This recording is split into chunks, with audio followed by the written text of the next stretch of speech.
Welcome, everybody, to It Tastes Different Gaming News. Not today, though. Today, we're giving you gaming in 2023. Today, we are going to talk about the good, the bad, and the delayed of 2023, which seemed to be a whole lot of 2023. So, what we're going to do is we're going to run through the year's top rated, worst rated, and some of the big delays of the year. And so let's just jump right into it. So we're going to start off with the best games listed.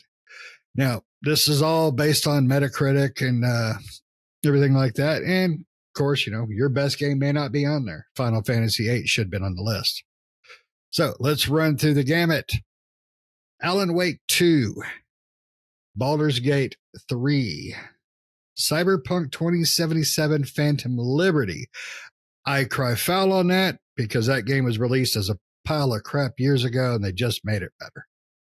Then we got Legend of Zelda, Tears of the Kingdom, and Resident Evil 4. Now, this list is, it's a kind of opinion based, but they are, the biggest names of the year. And one of them just happened to be Game of the Year, according to some people. So I don't know if I would agree with everything on this list, but it's a pretty good list. It really is. Baldur's Gate 3, fantastic. Phantom Liberty, they've really done an amazing job bringing back Cyberpunk to what it was supposed to be at launch. And, super proud. CD Projekt Red did a fantastic job. They did what they needed to do. Legend of Zelda, Tears of the Kingdom. I was a little more on the if side of that just because I really enjoyed it, but it's not my favorite Zelda, but I'm old school. So, and then Resident Evil 4 Remake. It's a fantastic game. Love that game. I love everything about it. I loved it originally. I don't think they did as good of a job on it on the remake portion as they did Resident Evil 2, but still fantastic, fantastic game. And Alan Wake 2, of course, is, it was a tie for my personal game of the year, which was Mario Wonderland. So what about you, Nick? Do you agree with this list? Do you think these are the toppers of the year? Yeah, I mean, this list is pretty big. I mean, those are like the top 5, right? Yeah, I'm not going through everybody's feel-good moments of the year. I just wanted to hit, the toppers because that's a lot of games. Yeah, there's a lot of games that, 2023 was a great year. There was a lot of great games. I mean, I agree with those 5. I think, Phantom Liberty is the expansion, right, that came out this year for Cyberpunk. Mm-hmm. Tears of the Kingdom, I think, was better than Breath of the Wild, in my opinion. I'm old school too. I like the old ones more than the open world Zelda.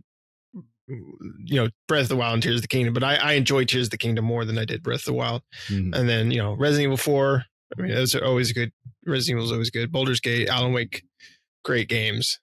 Yep. So yeah, I mean, I agree there. And like I said, there's a lot more on this list, which we'll have down in the description, but as far as the link to the list, but there's a ton of great games this year.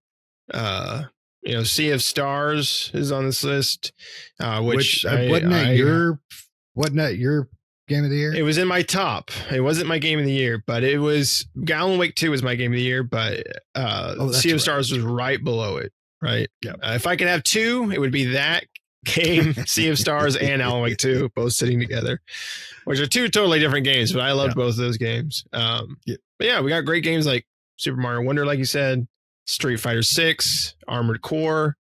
Yep. Dead Space remake was in my top list because it was so freaking. They took something old and dusty and they just made something amazing again at it. I had a weird list this year. Mine were a lot of remake and a lot of horror remake, scary remake. So, and then Super Mario Wonderland comes in to defeat them all, to steal it all. Yeah. So, yeah. Mine was all over the place, but yeah. Yeah. It was a great year for games in the overall. I mean, it really was. Mm-hmm. But unfortunately, we have to go to the turds of the year, and that's where things get a little mucky. The worst games of the year, again based off Metacritic. Some of these I've never heard of, so I won't have much to say about it. But there's some we all heard about. Grey Hill Incident, Lord of the Rings Golem, which we all knew that was going to be in there. Testament, The Order of High Human. You have to be high to play that game. Quantum Error, Loop 8, Crime Boss Rockay City. God, that was bad.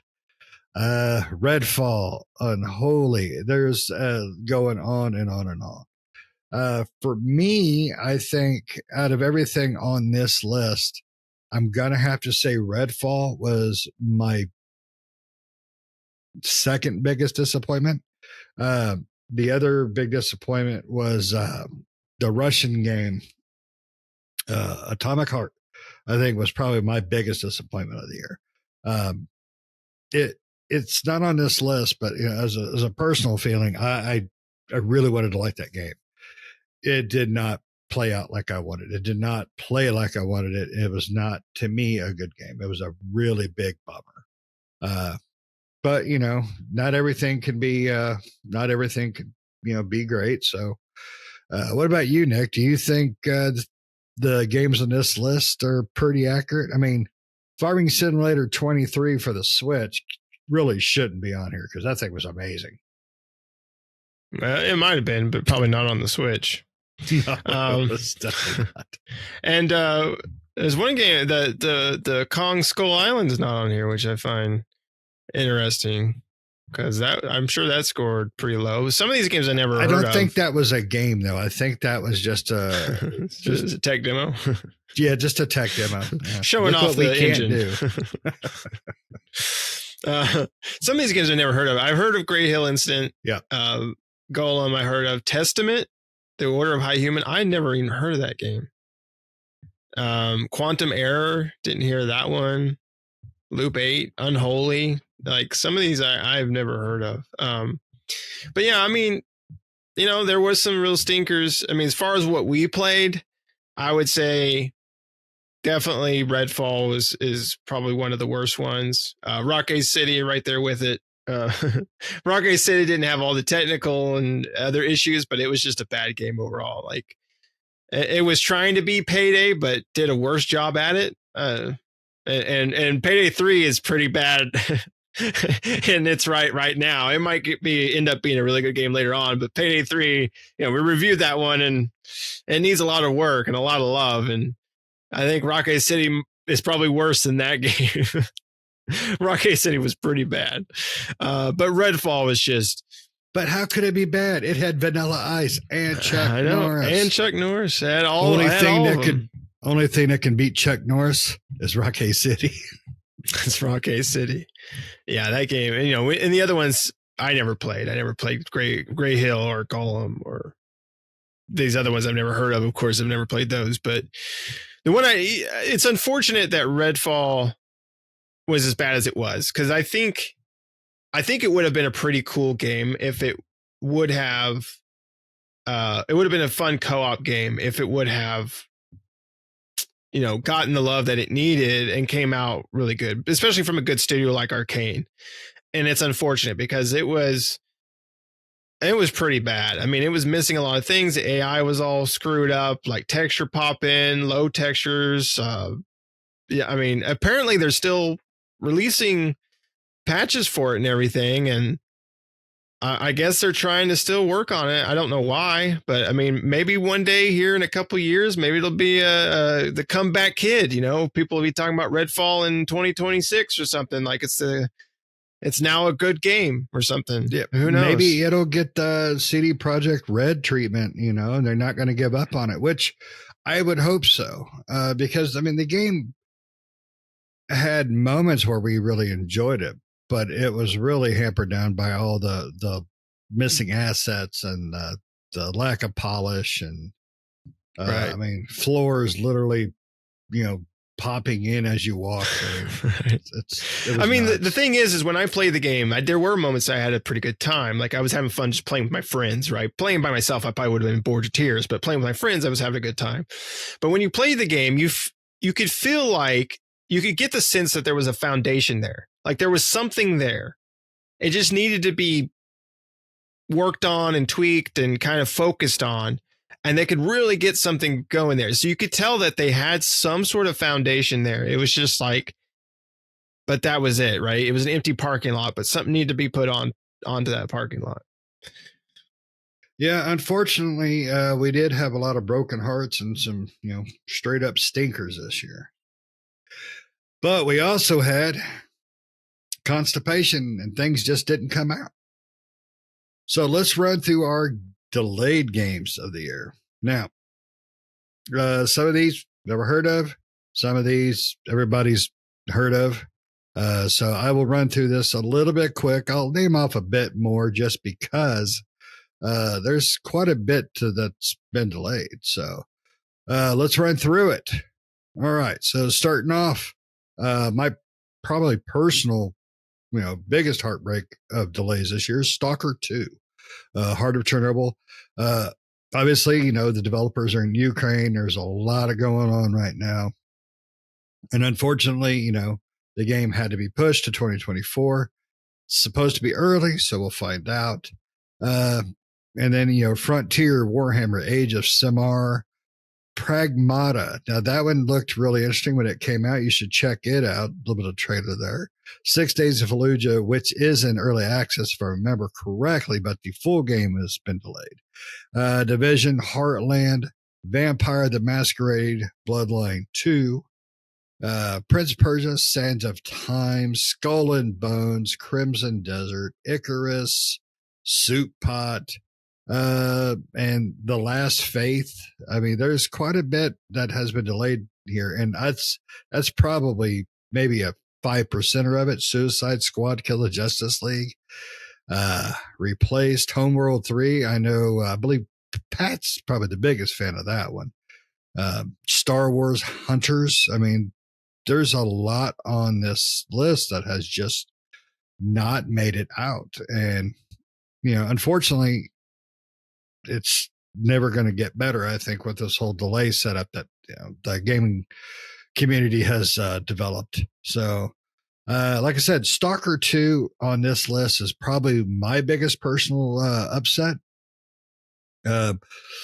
Avatar Frontiers of Pandora actually came out. I thought it was going to get delayed, but no, it actually made it out. It did get pushed several times, but it did make it out this year, unfortunately. So, what about you, Nick? I mean, there was some games we were dying to get into. We did do the alpha for Suicide Squad Kill the Justice League, which we're not allowed to talk about Suicide Kill the Justice League. But we played Skull and Bones beta. We can't talk about that one. So what's been delayed that's been your biggest heartache this year?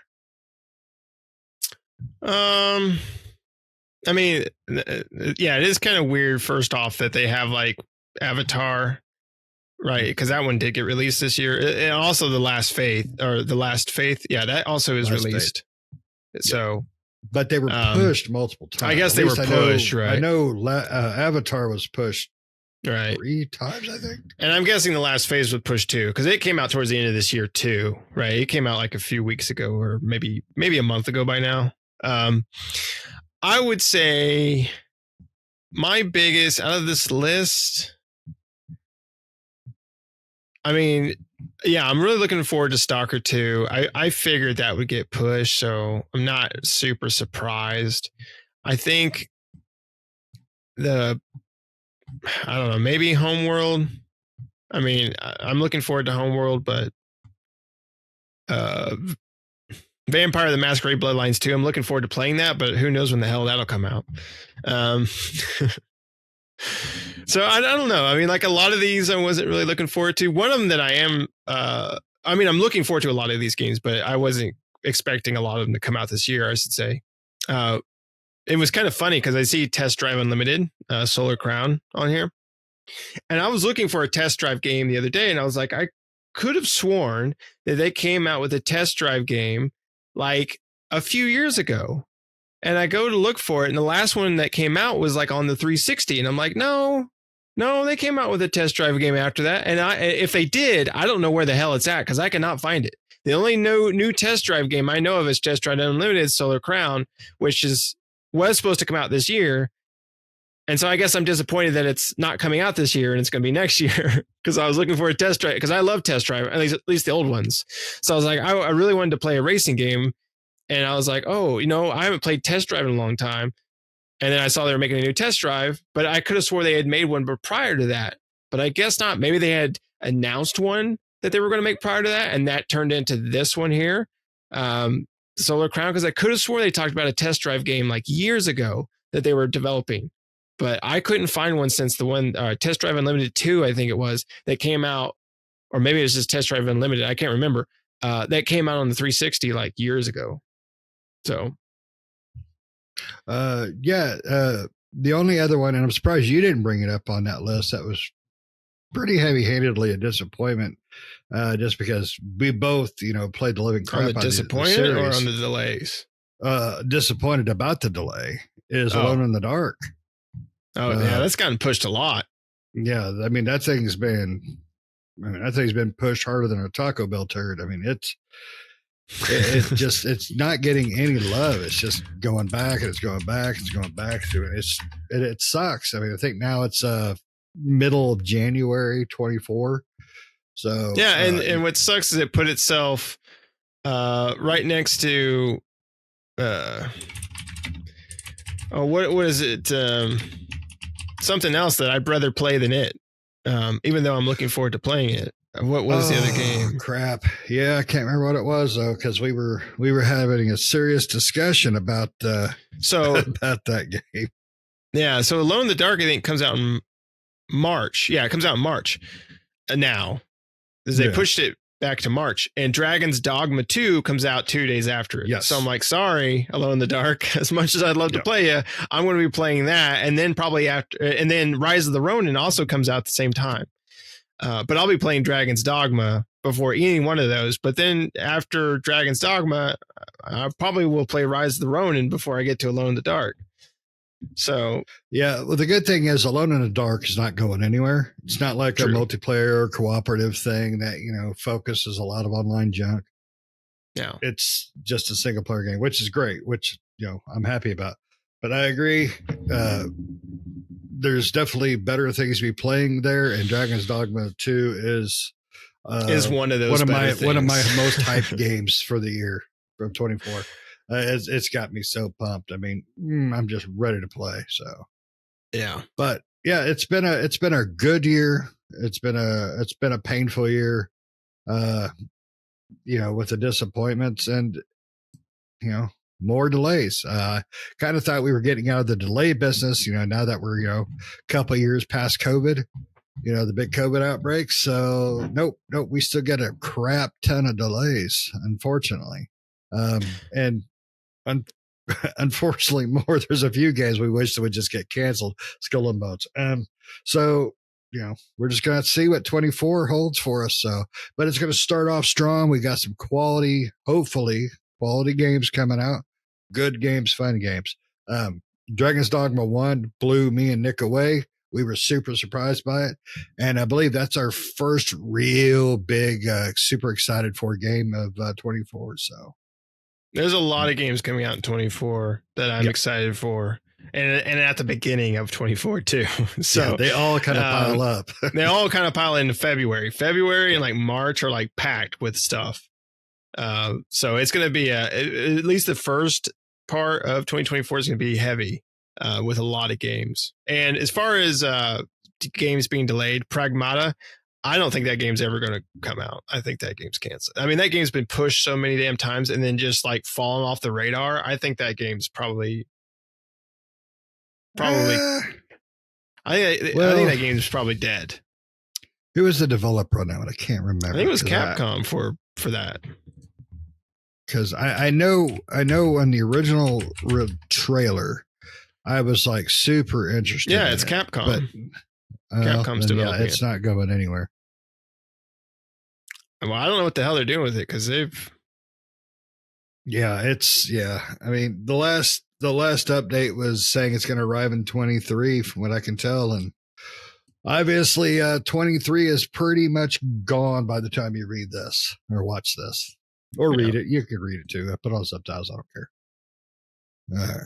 But yeah, no, it sucks that some great games came out, followed by some stank, and then followed by nothing. It's the end of this year is probably one of the driest years in gaming that I've experienced for a while, because the month of October usually have some really solid stuff coming out, and then December kind of picks off a little bit of that. But the last couple months this year has not been my favorite time for gaming. So, but there's been things we've played and things we've wanted to play. So, but the good news is when you have downtime, get up on that backlog. I'm playing through Final Fantasy VIII again. But Nick, you have anything else you want to say about 2023 before we jump into 2024? No, it was a good year. Looking forward to 2024 now. All right. Me too. All right. Well, thanks for making it all the way to the end. Let us know what you think. What'd you think of 2023 in the world of video games? Because everything else sucked, but the world of video games wasn't too bad. We got some good games, bad games. We got games that didn't show up. What was your favorite game? What was your worst game? And what game pissed you off that it didn't come out? Let us know in the comments below. And don't forget to hit like, notifications, subscriptions, just hit everything but your mom. And we'll see you next time. See ya.